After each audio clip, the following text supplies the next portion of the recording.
Story time of how I burned down my entire house when I was 8 years old. So basically, we had so many candles in the house, I guess just because my mom was obsessed with candles. I was also obsessed with fire. So every time I seen the candle, I would put my finger in the fire. And no, it didn't hurt me whatsoever. I guess it was just amusing to me. And everybody called me a pyro. So one day I was scrolling on Musical.ly, and on the Feature Me page, I saw something with a candle. And it was how to make your own candle or something like that. But you had to make your own candle out of a candle. So I went into my room and I closed my door. And the first step was melting the candle all the way. So I lit the candle and then I put a piece of paper in there. I don't know why I did, but I did. And the fire started getting so big, so I lifted the piece of paper and I threw it on my rug. And I didn't want to get in trouble for fire on the floor, so I just left my room and left it alone. And I kid you not, just a couple minutes later, I hear the smoke detector going off. And my older brother screaming. I'm running out of time for part 2. Part 2 of how I burned down my entire house at just 8 years old. So continuing on with the story, after I hear the smoke alarms going off and my brother screaming, I knew exactly what I did. And I blamed it all on my brother. And to this day, they still think it's my brother. Even though it was in my room, but my family believed whatever I said. Anyways, the whole backside of the house was on fire, and we all rush out of the house. And of course, my mom takes care of it. I'm pretty sure she called 911. Well, duh.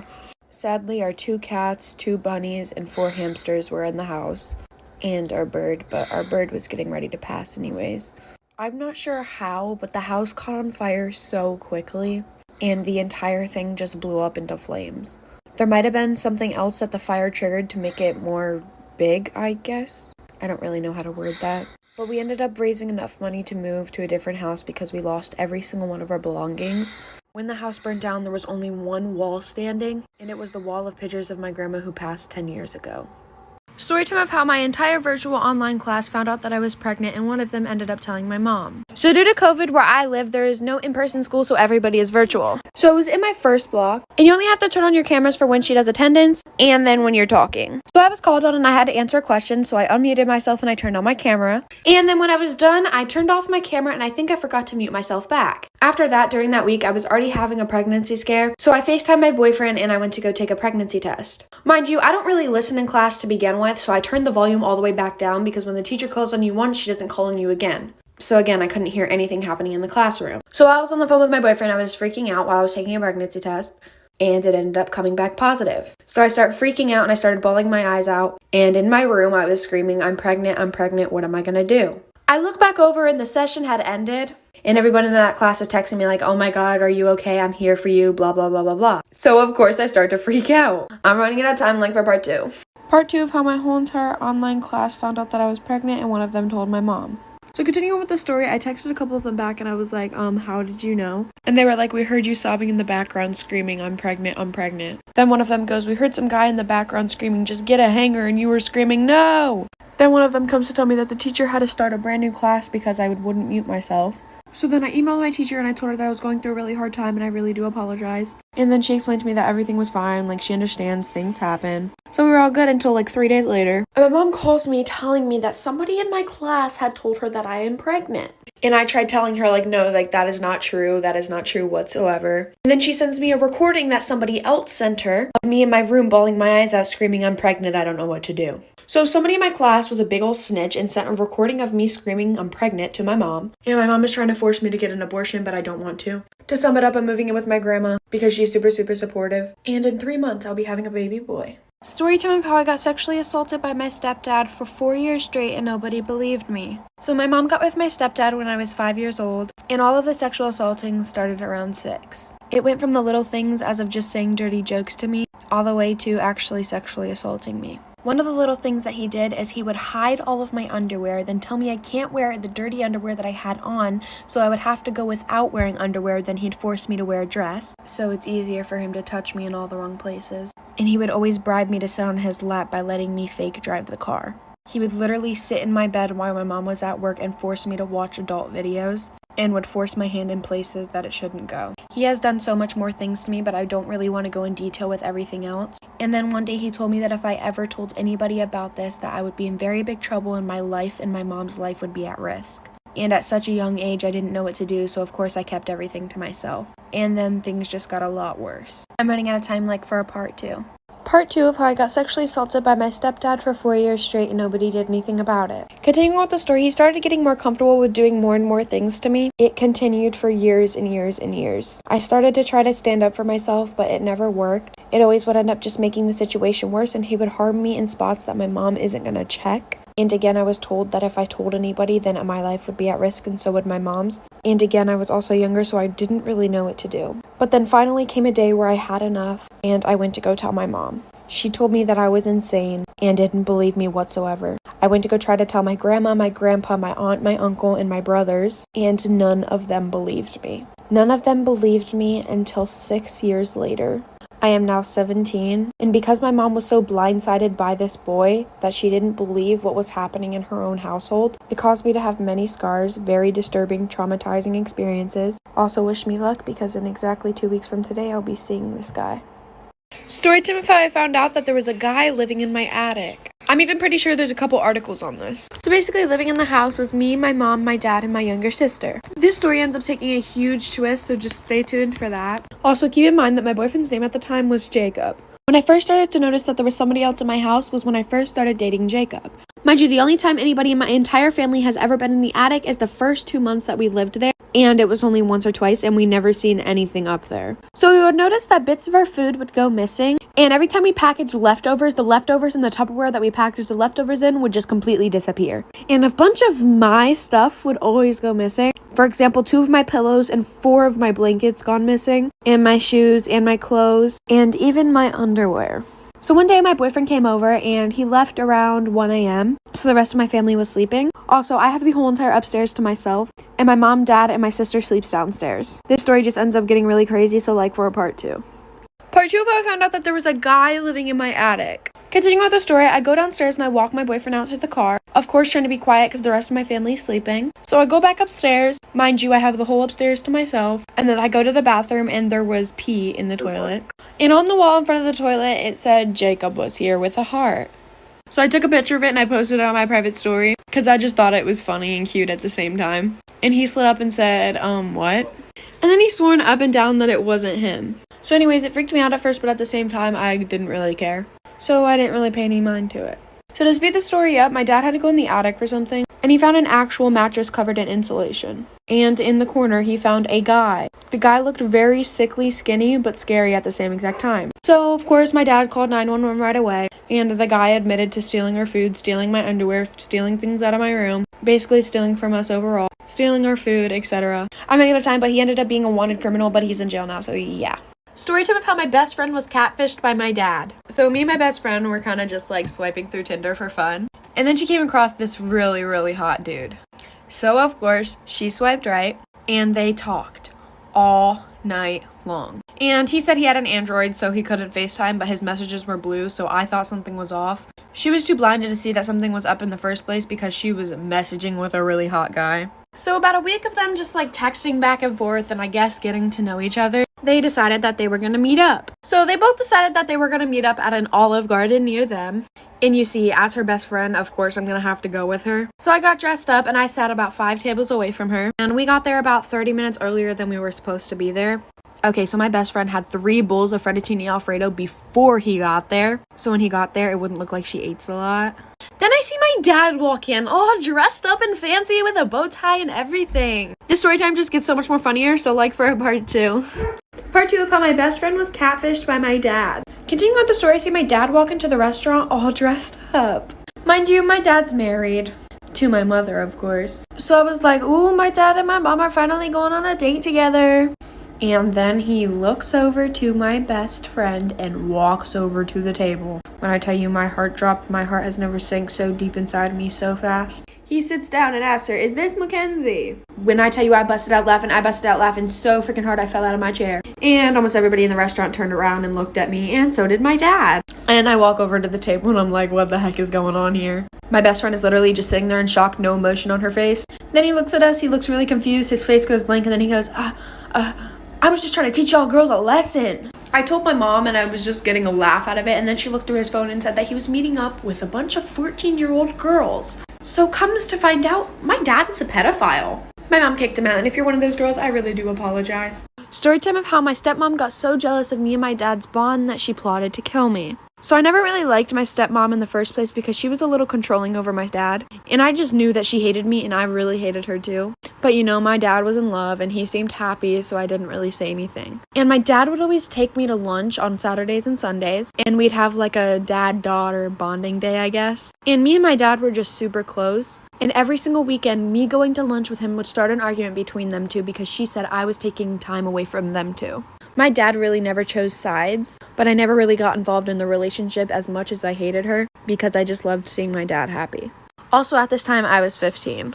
And what I'm about to say next might sound just a little crazy and unbelievable, but I'm not sure who she was on the phone with. But while on the phone with somebody, she was talking about getting rid of me. Mind you, my mom had passed away when I was younger, and I really had no other family to go to. Now, this is where the story takes a turn for the worse and she tries to get rid of me. I'm running out of time for the crazy part 2. Part 2 of how my stepmom got so jealous of me and my dad's bond that she plotted to kill me. Continuing on with the story, I don't know who she was on the phone with, but I overheard her on the phone saying that she was going to get rid of me. And honestly, I didn't really care and I didn't really think anything of it because I knew she was crazy, but I didn't think she was that crazy. So all of a sudden, she started making me breakfast. And I'm not a breakfast person. I can't eat right when I get up. So every time she would make me breakfast, I'd be like, thanks, but I'm not hungry. And she would get so mad. Like, so freaking mad. I'm not going to get into all the little details, but comes to find out, she was putting rat poison in my food. She had set up cameras in my room. And I don't know what kind of sense this makes. I think she's just crazy, but she started to hide snakes in my room and claim it was my fault that the snakes were coming in my room. Yeah, doesn't really make any sense. Once I told my dad and my dad got out of his little in love stage with her, he finally stepped up and said something to her. And she admitted that she wanted me dead. He eventually called the cops, and to this day, she is in jail for attempted murder. Oh, did I forget to mention the day that he broke up with her, she tried to stab me in the throat. Story time of how my dad slept with my 16-year-old sister. So yes, my dad did sleep with his biological daughter. So at the time, my sister was 16 and I was 14.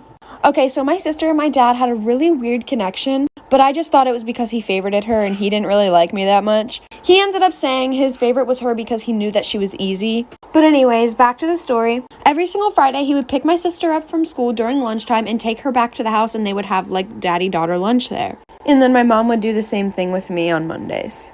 Okay, so my sister, one of her friends takes her to school and I take the bus in the morning. And I missed the bus one day. And at the time of me and my sister going to school, my parents are already at work. So I just decided that I was going to have a day off. And yes, this day was a Friday.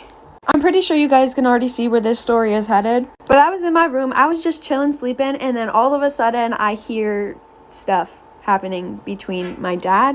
Part 2 of how I caught my dad sleeping with my 16-year-old sister. Continuing with the story, after my dad and my sister come home for their lunch, I get woken up from my amazing nap hearing my dad and my sister doing the thingy.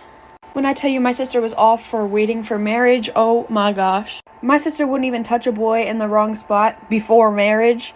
So I don't know how this came about. But listen, I am nosy as heck, so of course I tiptoed all the way over to them. They were in her room.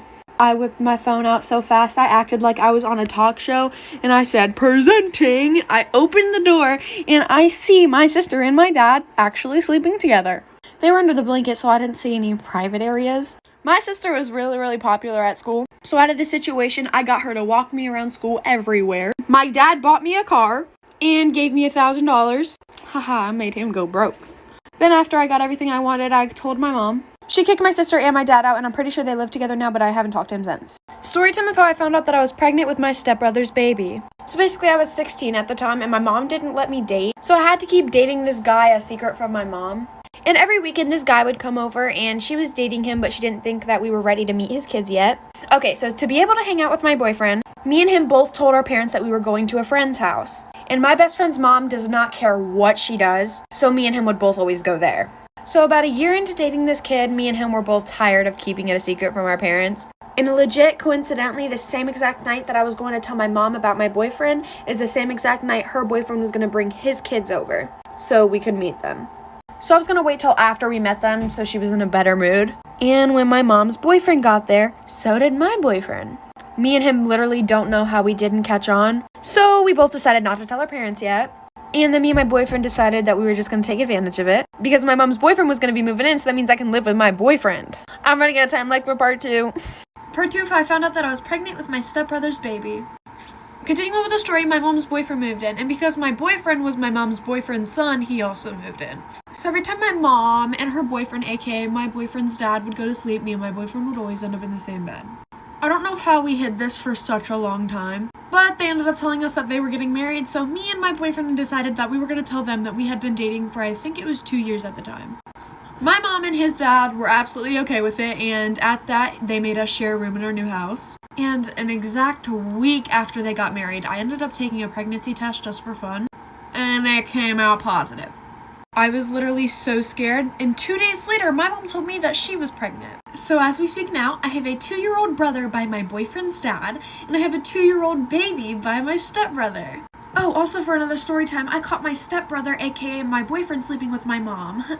Yeah. Story time of how I caught my dad and my stepdad sleeping together. So a little background information, my mom and my real dad got a divorce when I was around 4. So like the typical, on the weekdays I'd be at my mom, and on the weekends I'd be at my dad's. Then when I was around age 6, my mom married my stepdad. And since they got married at such a young age, I called my stepdad dad and my real dad dad.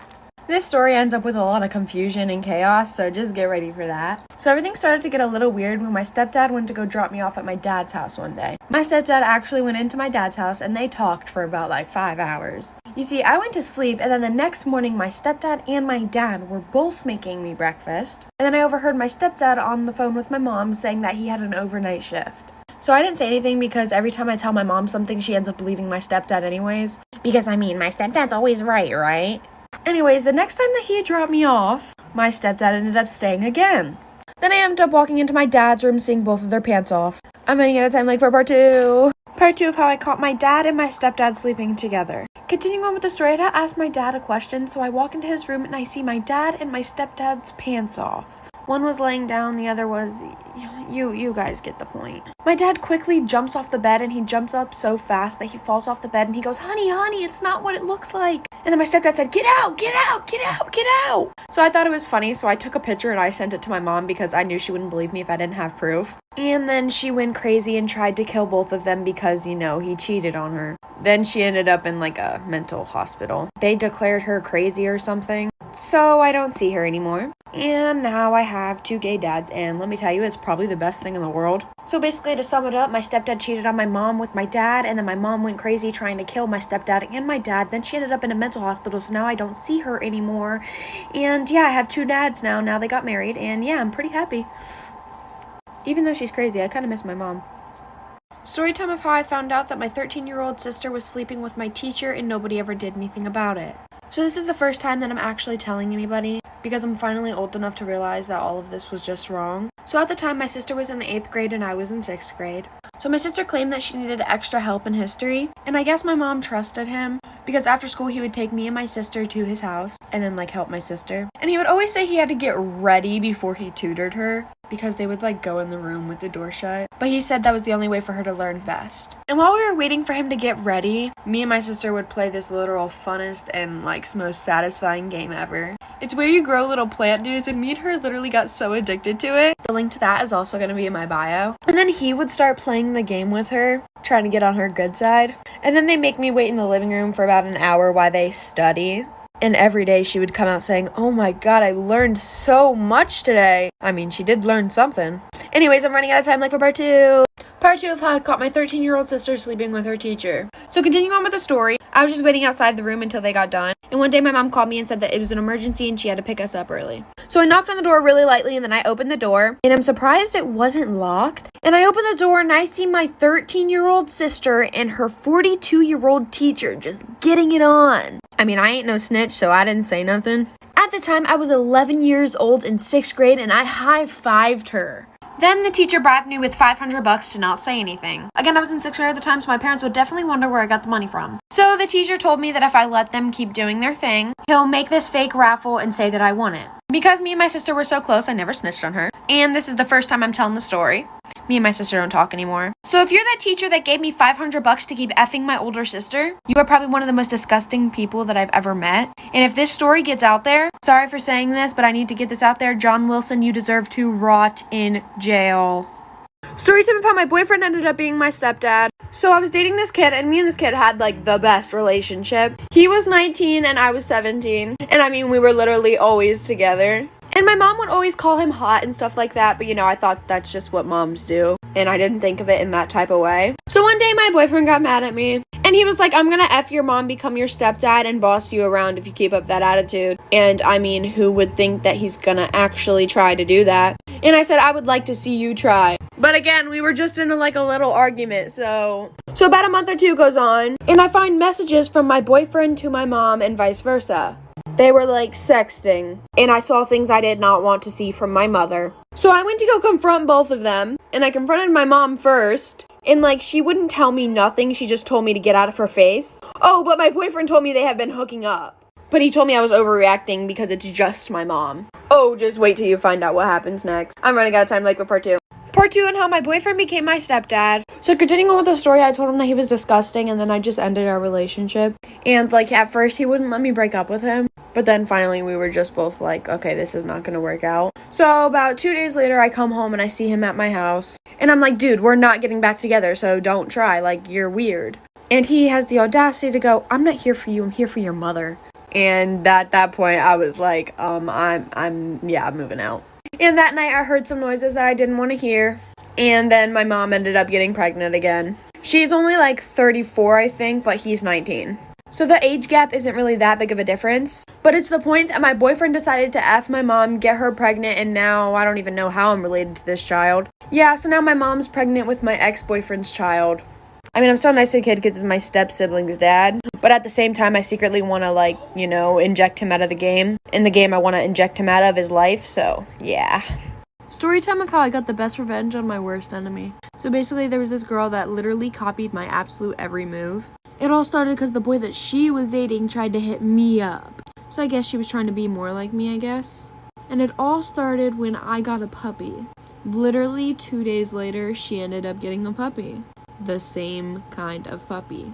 Then about a week goes on and I dye my hair blonde. Well, I bleach it. And she dyes her hair blonde. Okay, then the next day, I posted on my story about this app that I was using. It's called Fitness Coach, and I was getting my dream body from it. Also, the link to that app will be in my bio. But then not even an hour later, she posted that she was using it. Then I just noticed every single little thing that I did, she would also start to copy. She even started literally copying my outfits head to toe. So once I noticed that, I decided I was gonna try something out. And I bought a bald cap from the store. And then I posted on a private story with only her in it. Ha, guess what happened 2 days later? I'm running out of time for part 2. Part 2, if I got the best revenge on my worst enemy. Continuing on with the story, after I got a bald cap and posted on my private story with only her in it, 2 days later, she shaves her head. So this is the time where I try to confront the girl. Because at this point, it's obvious she's trying to copy me. And after I confronted her about her trying to copy me, she then tried to say that I was the one trying to copy her. And then switch up the whole story. But for about months and months, she continued to copy me. And now here's where the story gets bad. My puppy ended up passing away due to heart failure. And then, of course, I posted about it on my Instagram story. And that night, I was scrolling through, who viewed it. And I see her little fake account. And honestly, I didn't think anything of it. It took a little bit, but 5 days later, I see on her story, my baby will always have a place in my heart. Rip Moxie. Oh, I named my dog Roxy, by the way. And that's the exact thing I put on my story. Exact words and everything. I don't know what she did with the dog, and honestly, I'm terrified to know. But after that, I blocked her on absolutely everything because I came to the conclusion that she is crazy. Story time of how I found out that my mom was putting our dad's ashes in our food. Yep, our mom would put our dead dad's ashes in our dinner. So basically, after my dad died, my mom showed zero emotion. It's like she really didn't care at all. Like she kind of wanted it to happen. His death was like an unsolved case, and nobody knows how he actually died. And now that I get to think about it, it might have been my mom, but I don't want to jump to conclusions. And if it was her and she sees this video, I don't want to end up like him. Anyways, back to the story. So about a month after he died, she would always post a picture of me and my brother's dinner with the caption, "You'll always be with them." Literally every single night. And honestly, nobody really caught on. All the comments were like, we're praying, this and that. Until one day I was just sitting on the couch and I look over and my mom was pouring something into the mashed potatoes. So I go a little closer and I see her pouring the ashes of my dad into our mashed potatoes. Listen, this story only gets 10 times worse, so for a part 2. Part 2 of how my mom was putting my dad's ashes in me and my brother's dinner. Continuing on with the story, after I see her literally pouring my dad's ashes into our mashed potatoes, and I mean, this lady literally sees me staring at her pouring the ashes into our mashed potatoes, and she doesn't even say anything. I was just, a little shocked. So after that, I just kept quiet until after dinner. And I was mad at my brother that night, so I just let him eat the mashed potatoes. So after dinner, I went up to my mom and asked her why she was putting our dad's ashes in our food. And her exact words were, "Your father was a bad man. He wasn't meant to be here." I said, "What does that have to do with you putting his ashes in our dinner?" She goes, "It will just cleanse your soul. The witches told me to feed my children's father to them." Bishwe? I ended up telling my brother, but then me and him decided not to ever say anything ever again because we don't want her little spirits telling them to do the same thing with us, so